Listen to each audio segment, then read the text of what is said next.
The Lord be with you. A reading from the Holy Gospel according to Matthew. The Pharisees went off and plotted how they might entrap Jesus in speech. They sent their disciples to him with the Herodians, saying, "Teacher, we know that you are a truthful man and that you teach the way of God in accordance with the truth. And you are not concerned with anyone's opinion, for you do not regard a person's status. Tell us then, what is your opinion? Is it lawful to pay the census tax to Caesar or not?" Knowing their malice, Jesus said, "Why are you testing me, you hypocrites? Show me the coin that pays the census tax." Then they handed him the Roman coin. He said to them, "Whose image is this, and whose inscription?" They replied, "Caesar's." At that he said to them, "Then repay to Caesar what belongs to Caesar, and to God what belongs to God." The Gospel of the Lord. Praise to you, Lord.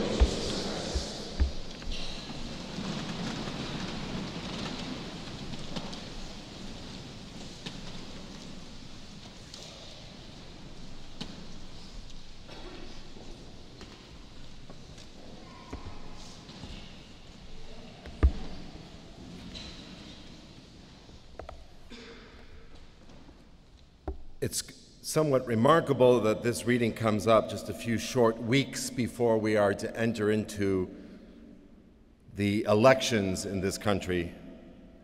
Midterm elections, but elections nevertheless.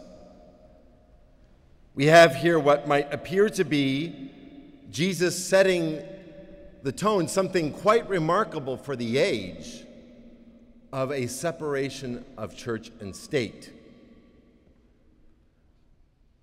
It appears to be that on the surface, and indeed many have turned to this passage to justify that very quality of living in society and under various governments.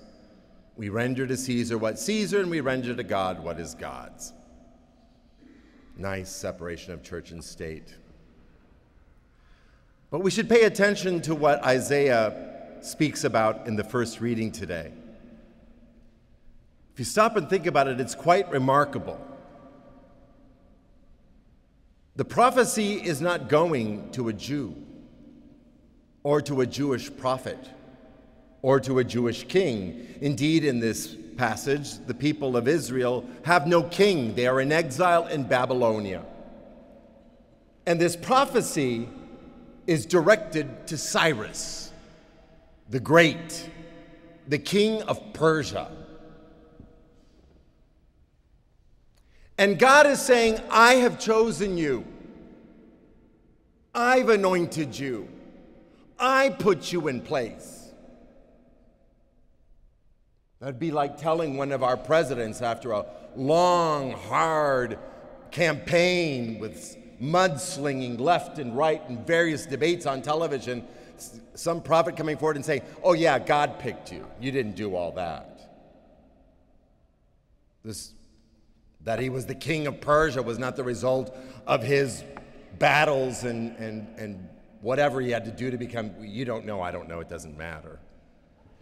He's king of Persia, one of the greatest empires of the time. And God is saying, "I put you there." It's quite remarkable that God is inserting himself in history that way. Or is it that God is inserting himself in history, or is he the master of it all? So we look again at our gospel passage today,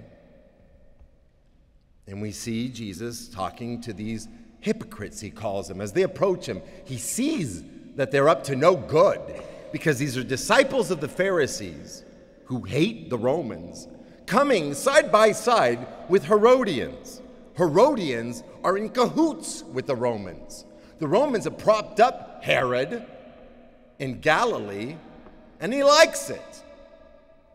It's very good for Herod that the Romans are there. So they've got these two people who are in complete opposite sides of the aisle approaching Jesus together, and he knows before they even open their mouths they're up to no good. So he calls them, "What are you doing, you hypocrites? What are you up to?" And they pose this question knowing that no matter what he answers, they think he's going to get caught. He's either going to anger the Pharisees and the people of Israel by appearing to be a friend of Caesar's, a friend of the Romans, in support of the empire, or he's going to be seen as a subversive. They think he can't win. And Jesus proposes something that works for just a little while. This is in the 22nd chapter of Matthew's Gospel. It's not long before he's suffering his passion.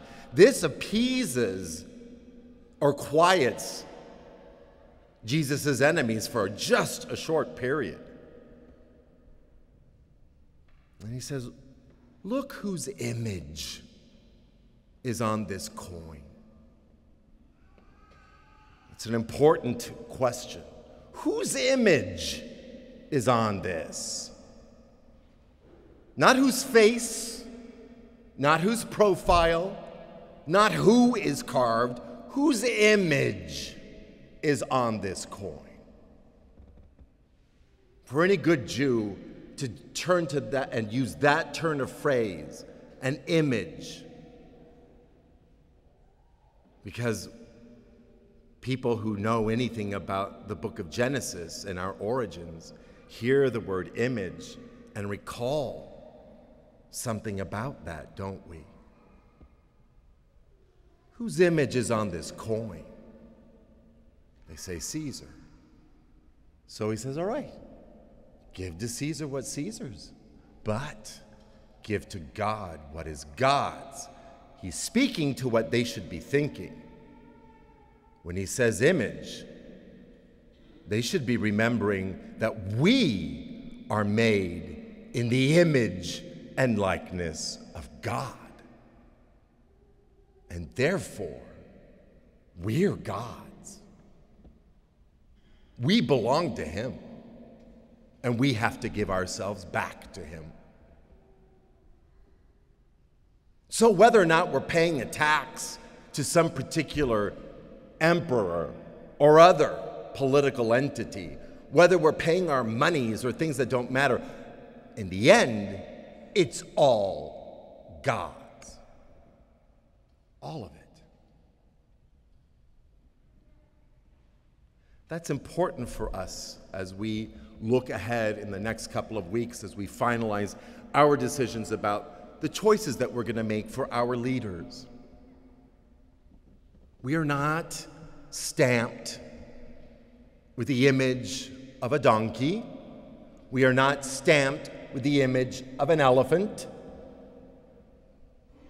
We don't belong to the Republican Party. We don't belong to the Democrat Party. We are not stamped with Obama's face. We're not stamped with Ronald Reagan's face. And yet many will act as though we are. Many will vote what their party tells them to, or what their parents told them to because they belonged to a particular party, with no more thought than that. I was born and raised in this party, and that's the most important thing, with no thought or consideration beyond that. Well, for us Christians on this World Mission Sunday, which reminds us that we don't just belong in this country, we are Catholic Christians. We belong to the world and the church that Christ established. And the decisions we make go far beyond the borders of our town or our state or our country. The decisions we make have an impact on our world, and we are responsible for that world. We're responsible for the world that is here with us, and we're responsible for the world to come. the generation that we are preparing for. Because we human beings, that's what we've always done. We're always preparing for the next generation. And how well are we doing that? How well are we seeing to the future of our world?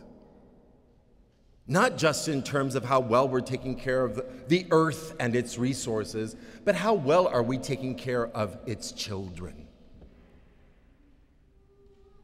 Or are we leaving them out and leading them to the slaughter?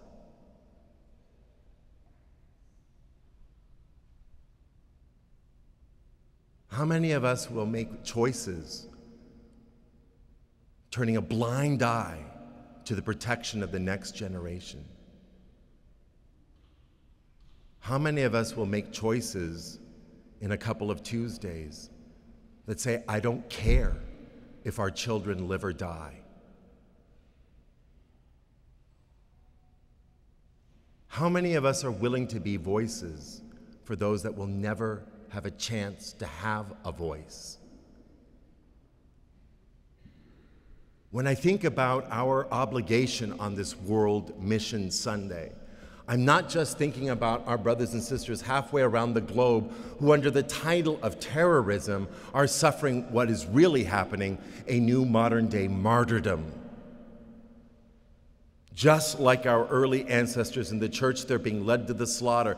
And it's not enough to pray for their safety. Their safety can be easily attained. All they have to say is praise Allah, and they're good to go. But is that what we want for our Christian brothers and sisters? We're being held at knife point to uphold their faith or abandon it. What are we praying for them? That they live no matter what the cost? Or that the faith lives in them? As we worry about those brothers and sisters, and we see that in our own country we are having missionaries sent to us because we're no longer encouraging our children to become religious and priests and see to the nourishing of the faith in our world, in our country, I should say. We also need to take a closer look at the missionary work that needs to be done in our own land ourselves. Praying for the unborn is an important part of that. Protecting their right to life is the most important mission work we can do. Because, like us, those unborn children are stamped in the image and likeness of God. And they do not belong to the bodies of their mothers, they belong to God. And we have to protect them. We have been stamped in the image and likeness of God, and we have been signed and inscribed with the cross. There is for us no separation of church and state, because it's all God.